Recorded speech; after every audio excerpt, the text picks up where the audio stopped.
जो मैं आपको बताने जा रहा हूँ, ये माता पार्वती ने भगवान शिव से पूछा, क्योंकि जितनी भी कथाएं प्रारंभ होती हैं माता पार्वती भगवान शिव के मुखारविंद से सुनती हैं, और वो कथा हमारे समाज को, हमारे देश की, हमारे राष्ट्र का कल्याण करती है। तो माता ने पूछा भगवान शिव से कि भगवान, जो सृष्टि रचाई गई है ये वनों के बगैर अधूरी है। बाबा ने कहा, मैंने बहुत से वन लगाए हैं प्रिय, पर उन वनों में पृथ्वी पर 3 वर मूलतः शिष्ट है। जैसे एक क्लास में एक टीचर 100 बच्चों को पढ़ाता वो 100 बच्चों को है, पूरी योग्यता देने का प्रयास करता है, पर 100 में कोई 3 ही बच्चे फर्स्ट सेकेंड थर्ड आते हैं।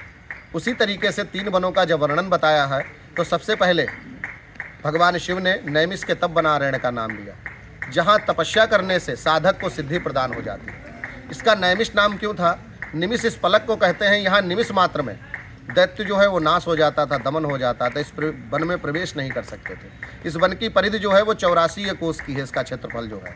यहाँ पलक झपकते ही दैत्यों का नाश हो जाता था, जिसके कारण ये नैमिष क्षेत्र या नैमिष वन कहलाता था। इसी का नाम परिवर्तित होकर आगे नैमिषारण्य हुआ। दूसरा जिस वन का नाम लिया वो काम वन, जहाँ भगवान श्री कृष्ण ने रास रचाया, आज वृंदावन के नाम से जाना गया। तीसरा जिस वन का नाम लिया वो मुक्ति वन, जो आज बद्रीनारायण धाम के नाम से जाना गया। आप रामचरितमानस पढ़ते हैं, उसमें दिया है तीर्थवर नैमिष विख्याता, अति पुनीत साधक सिद्धिदाता।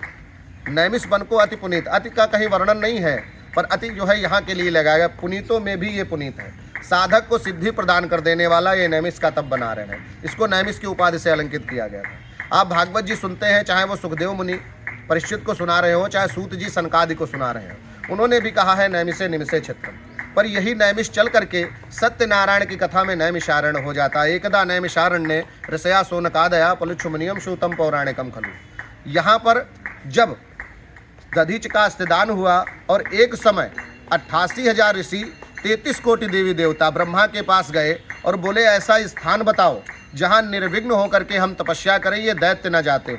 तो ब्रह्मा ने बोला, स्थान तो है जिसकी परिधि 84 कोस की है।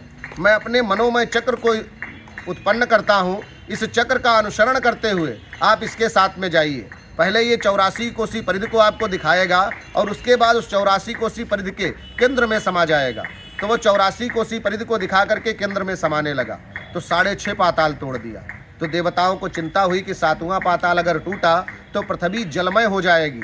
तब उन्होंने राजराजेश्वरी त्रिपुरा सुंदरी लिंग धारणी मातु ललिता का आवाहन किया। ऐसा देवी भागवत में दिया है, नैमिषे लिंग धारणी। उन्होंने ब्रह्मा के लिंग को शरीर में धारण किया और उस नेमि चक्र की धुरी को छीण कर दिया। जब नेम यहाँ पर गिरी और ये आरण्य था, तब इस क्षेत्र को नया नाम मिला, जिसे नैमिषारण्य कहा गया। आप संधि विच्छेद से निकाल सकते हैं, ऐसा वर्णन है। यहाँ नेम गिरने के कारण ब्रह्म मनोमय चक्र की और यहाँ आरण्य था, तब ये क्षेत्र नैमिष से नैमिषारण्य कहलाया। आरण्य मतलब जंगल, आरण्य माने जंगल, और नेमि का मतलब क्या? नेमि माने होता है मनोमय चक्र, जो ब्रह्मा के द्वारा उत्पन्न किया गया, जिसके साथ 88,000 ऋषि 33 कोटि देवी देवता है।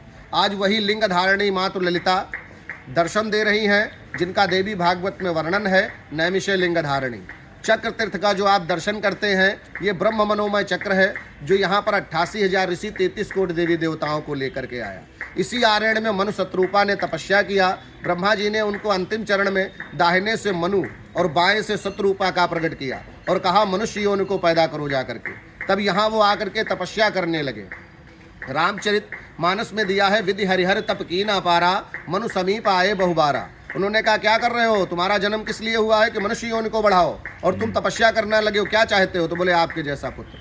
तो ठाकुर जी ने कहा, मेरे जैसा पुत्र तो मैं ही हो सकता हूँ, कोई दूसरा नहीं हो सकता है। इसीलिए हे मनु और शत्रुपा, एक समय त्रेता युग आएगा जिसमें आप अयोध्या राजा बनेंगे और दशरथ रूप में आप होंगी, कौशल्या रूप में आप होंगी, और मैं आपके यहाँ राम रूप में पधारूंगा। ऐसा मनुष्य शत्रुपा का तपस्या स्थल है, जो हमारे पूर्वज है, जिनसे मनुष्य योनि प्रारंभ हुई। व्यास के एक व्यास गढ़ी गद्दी है, जहाँ पर 27वें व्यास कृष्ण द्वैपायन जी ने बैठ करके लेख लिखे। व्यास एक पदवी है साहब, आज कृष्ण द्वैपायन जी हैं, कल अश्वत्थामा होगा। जैसे इंद्र की एक पदवी है, इंद्र की पदवी है, जो तपस्या करता है पा लेता है, वैसे व्यास की भी है। जैसे प्रेजेंट टाइम में अगर आपको उदाहरण तौर पे बताया जाए, तो प्रधानमंत्री और मुख्यमंत्री की एक पदवी होती है। जो अच्छा कार्य करता है उसको प्रधानमंत्री के पद से अलंकित किया जाता है। अगर आप हमारे देश का हित नहीं करेंगे तो आपको उस पद से उतार दिया जाएगा। तो वहाँ पर भगवान विष्णु भगवान के रूप में, नारायण रूप में व्यास जी विराजमान है। 11वां रुद्र अवतार हनुमानगढ़ी का है, जिनका वर्णन पूरा भगवान शिव के 11वें रुद्र अवतार के रूप में वहाँ पर अहिरावण का वध करके राम और लक्ष्मण को अपने कंधे पर बिठा करके इस नैमिषारण्य की भूमि में विश्राम किए हैं और वहीं से दक्षिण दिशा में लंका प्रस्थान कर दिए हैं। और वहाँ पर सूत जी जो व्यास जी के शिष्य हैं, अष्टम वैकुंठ का तात्पर्य होता है कि जहाँ पर नारायण का वास हो, क्योंकि अष्टम वैकुंठ के जो अधिपति है वो नारायण है। यहाँ दधीच नारायण विराजमान है, ऐसा लिंग पुराण कहती है, जिसके कारण अष्टम वैकुंठ है। आप परम भाग्यशाली हैं कि आपको नैमिषारण्य मिला। हमारे स्कंद पुराण में दिया है गंगायाम योजने यज्ञ। गंगा में अगर आप स्नान करने जाएं तो 12 किलोमीटर दूर अपने चरण पादुकाओं को उतार दें और अंतर्मन से हरि स्मरण करते हुए स्नान करें। उसके बाद आपको एक अश्वमेघ यज्ञ का पुण्य प्रदान होता है।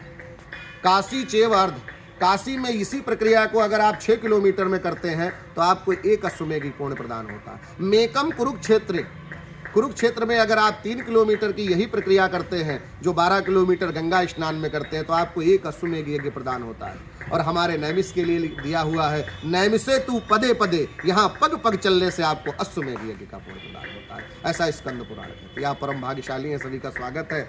नारायण आप सभी का कल्याण करें। हम पुरोहितों के पास, ब्राह्मणों के पास आशीर्वाद है, भगवान से प्रार्थना करेंगे कि जिस प्रयोजन से आप पधारे हो सारे प्रयोजन सिद्ध हो। नारायण रक्षा करें। पितृ देवो भव।